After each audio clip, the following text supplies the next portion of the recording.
C'est marche ou crève, c'est maintenant ou jamais. Il faut juste comprendre qu'il y a une révolution numérique qui est en train de se mettre en place. Si Google décide que ça sera tel président, il a les moyens, comme Facebook, comme Amazon, de pouvoir effectivement influencer le choix des électeurs.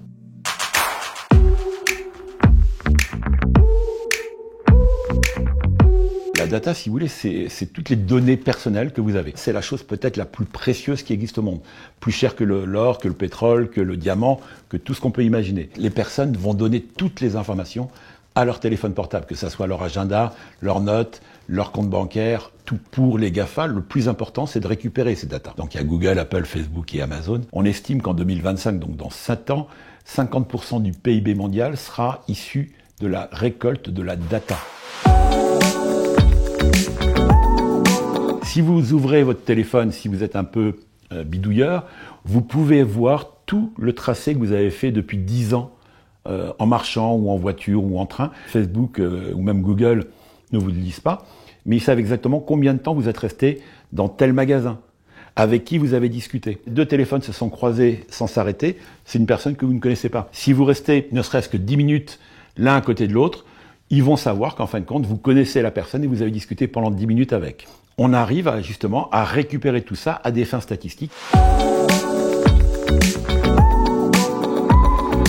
Facebook a un historique très important sur chacune des 2,2 milliards de personnes qui ont un compte ouvert et actif. Juste pour vous donner un exemple précis, au niveau des 2 dernières élections américaines, Facebook a été contacté par les équipes en place qui se présentaient. Les personnes qui étaient hésitantes, sur quel argument de campagne on pouvait accès. Tout ça en fonction de la data qui était récoltée sur les réseaux sociaux Facebook. Les personnes qui étaient en campagne pour Trump ont pu aller rencontrer M. Smith.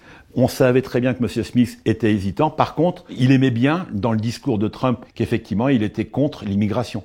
Et donc, l'équipe de campagne allait rencontrer les gens, pas pour dire « votez pour Trump », mais accéder directement sur le truc qui allait faire mal et le truc qui allait faire mouche. Et donc, c'est comme ça que Trump a été élu, mais aussi c'est comme ça que Obama a été élu. Facebook va encore aller plus loin pour aller chercher de la donnée. On va essayer de vous vendre Facebook d'une autre manière, notamment dès qu'il va y avoir l'utilisation de ce que Mark Zuckerberg a acheté, c'est-à-dire le casque de réalité virtuelle Oculus Rift. Et on va pouvoir réellement voir la personne avec qui on discute dans son intérieur et avec une technologie, on l'appelle Andy Glove, on va pouvoir effectivement même toucher la personne alors qu'on est à 10 000 km l'une de l'autre. La data en elle-même ne vaut rien. C'est l'analyse de ces datas avec l'algorithme et donc avec l'intelligence artificielle qui va coûter de l'argent. Ce qui va être surtout intéressant, c'est le retour sur investissement qu'on va avoir.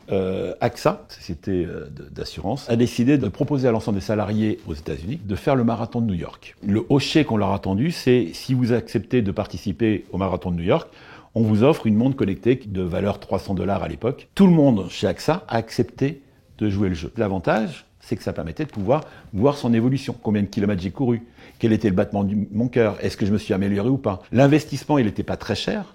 Par contre, ils ont récupéré l'intégralité des datas. C'est-à-dire qu'on sait très bien que telle personne de chez AXA, en sortant à chaque fois du bureau, va passer 2 heures dans le bar et qu'à la fin, il titube. On va savoir quelle est la personne qui n'a jamais couru. Quelle est la personne qui peut-être a un souffle au cœur. Mettez-vous à la place du DRH de AXA. Quand il y a un plan de licenciement à faire, on va pouvoir écrémer en fonction des faiblesses qu'on imagine dans 5 ans. Et ça, ces données sont hyper intéressantes pour n'importe quelle entreprise. Si c'est gratuit, c'est que c'est vous le produit. Enlevez tous les objets connectés qui récupèrent de la data, supprimez son téléphone, vous le fracassez, vous le mettez dans les toilettes, mais est-ce que vous serez heureuse sans cette technologie? Ça, c'est moins sûr. L'autre solution qui est un peu plus difficile à mettre en place, c'est effectivement de se déconnecter. Mais vous avez un objet qui vous sert uniquement pour garder vos contacts. Vous ne pourrez plus communiquer. Donc c'est un peu utopique d'imaginer qu'on puisse, d'une manière définitive, supprimer cette chose. Le Web 1.0, c'est juste une page fixe, statique, qui ne bouge pas, c'est juste pour consulter. Le Web 2.0, en fin de compte, c'est les réseaux sociaux, c'est l'émergence de Facebook, Twitter, Instagram et compagnie. Le 3.0, c'est le fait qu'on adjoigne au téléphone portable, au smartphone, des objets qui sont communicants. Donc le smartphone devient une télécommande ou est source de données pour les GAFA, pour les sociétés, pour pouvoir récupérer de la data. Le 4.0, ça va être, on va aller beaucoup plus loin et faire en sorte que la recherche de données va être beaucoup plus facilitée et donc va permettre plus d'ultra-personnalisation et encore plus de récolte de data, donc de prédictif. La révolution, elle est à peu près tous les 15 ou 20 ans. Si on fait un peu de futurologie, qu'on imagine la 5.0, effectivement, c'est la fusion entre l'humain et la machine. Il y a 10 ans, vous aviez un caméscope, un appareil photo, vous aviez un Walkman, vous aviez un Discman, vous aviez plein de choses en parallèle, des objets connectés. L'apparition du smartphone a fait qu'en fin de compte, on a supprimé tout le reste. On arrive à nous habituer à avoir quelque chose en permanence. On est en train de mettre en place, notamment en Nouvelle-Zélande, etc., le fait de pouvoir avoir à la naissance une puce, quelque chose qui permet d'identifier et surtout aussi de téléphoner. Et le téléphone portable du futur sera logiquement intégré au corps humain. En fin de compte, c'est beau la technologie, c'est beau le transhumanisme, les nouvelles technologies, la révolution numérique, très bien.